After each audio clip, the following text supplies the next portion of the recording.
Hi, how's it? Yeah, we're in the next part.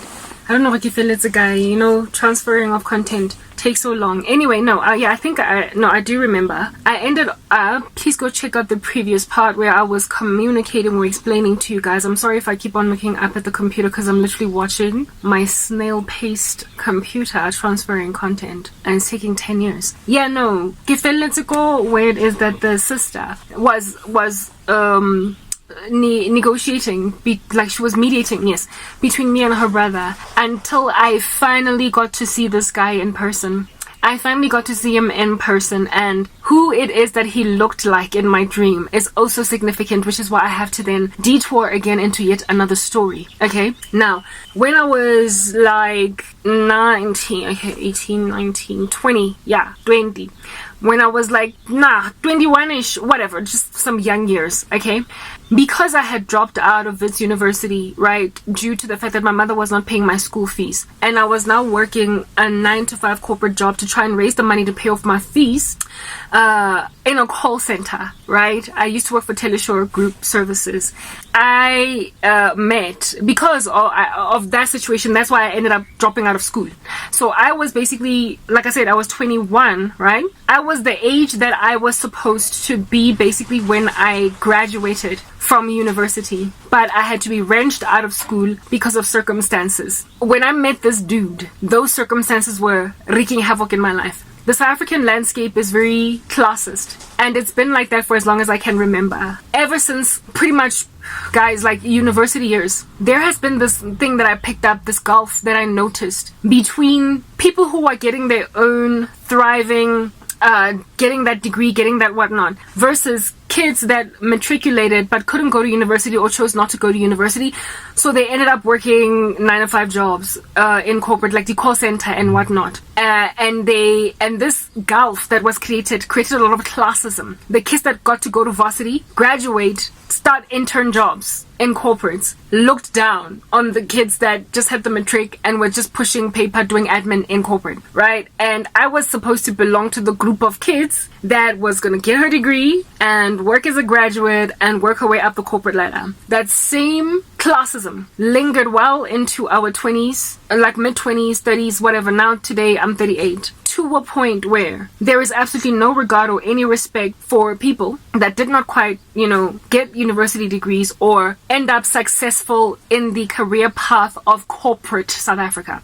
Corporate South Africa. Never mind entrepreneurialism or whatever. But if you did not get your first job as an intern graduate at a company, following which you got made permanent, following which you then went on a career path to grow and grow and grow, you were just severely underestimated. You were undermined. And I had an inherent understanding of that, to a point where after being made to drop out of varsity, my friends fell off from me because I was no longer at university.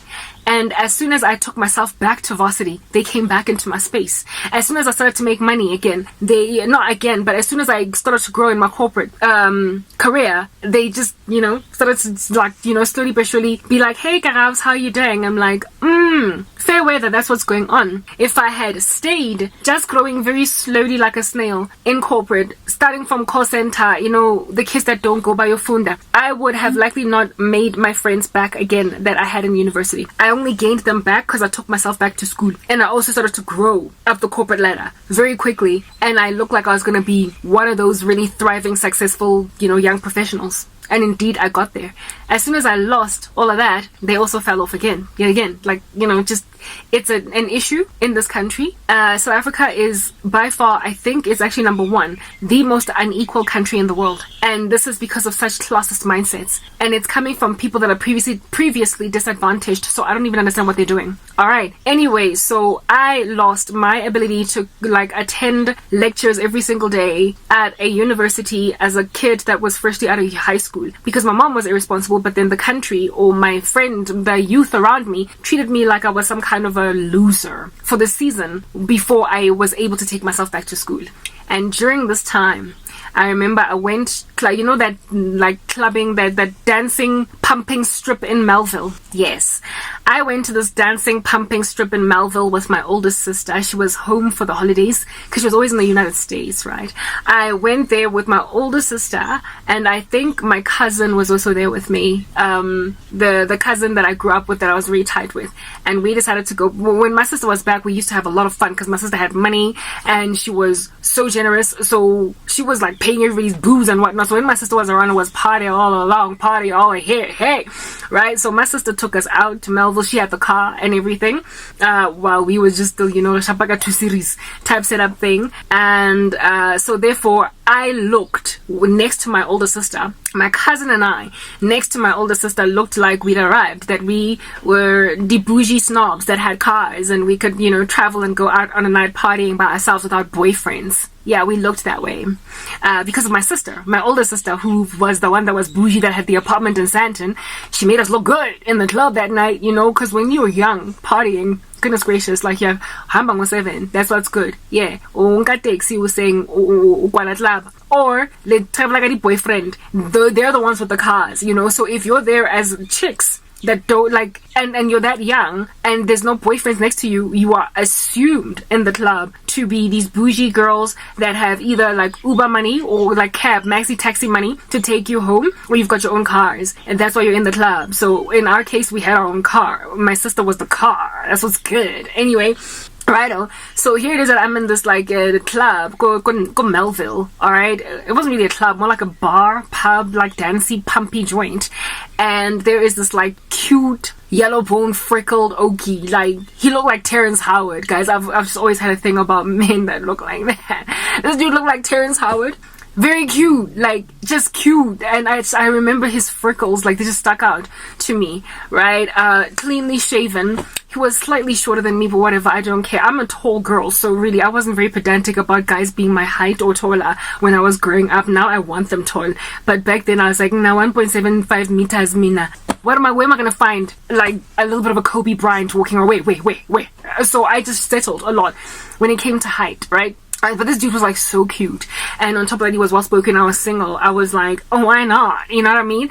And he liked me. It's like black and yellow to him. It's like I'm a like dark dindy. He's a yellow bone. So I mean, don't we just make sense? Like, what's good? Hey. So this dude hollers at me in this club, go Melville, and I find him so cute, and he's so well spoken, so well put together. He's drinking Ising Amstel, Mara Heineken. Like, I don't know, like he was just like a classy dude in the club, and he wanted me. Not my cousin, not my sister, but me. I was like, thank you. So we hit it off, and we actually had a very intelligent conversation right there in the club in all that music. Like imagine and